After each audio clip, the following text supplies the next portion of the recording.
Hey guys! Thanks so much for watching and welcome back to my channel. I'm so excited to be starting a new series on my channel where I show you DIYs that are inspired by designer home decor. For this first video, I'm going to show you guys an abstract painting I made that was inspired by a painting I found online for $260, and I believe that was the sale price, so if I can find the full price, I will let you guys know.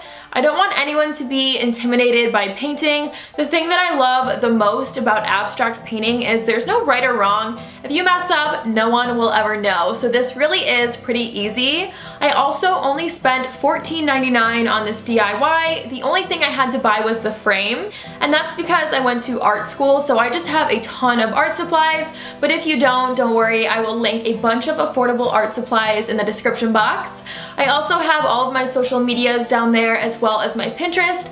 I will have this video on my Pinterest in case you guys want to pin it and save it for later. I also will have some additional photos on my Pinterest, so make sure to check that out. And here's everything I'm using for this DIY. First are paintbrushes, which I only used for mixing, but feel free to paint with those if you like. I'm also using a gold metallic multi-purpose paint, watercolor paints, as well as acrylic paints, and lastly are foam brushes. For paper, I'm using Bristol board. It's just a heavyweight paper, that way I won't have any warping from water. I'm going to get started with watercolor, and I'm using a large foam brush so I can cover more ground. I also like to go back and forth between having a lot of water on my brush and a little, so that way the opacity of the watercolor changes and it gives the painting a little more depth. I started with a really pretty sea blue, and then I wanted to add a little more depth with darker blues. I also recommend that you switch between a large brush and a small brush so everything won't start to mix together.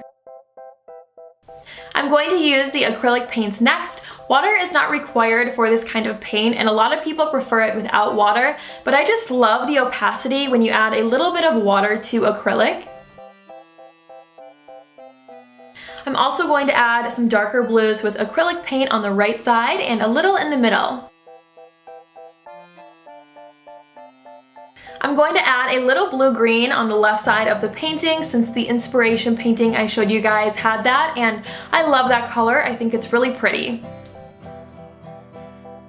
Similarly to what I did with the watercolor, I also like to go back and forth between having a little bit of water on my brush and a lot with the acrylic paint so I get that change in opacity.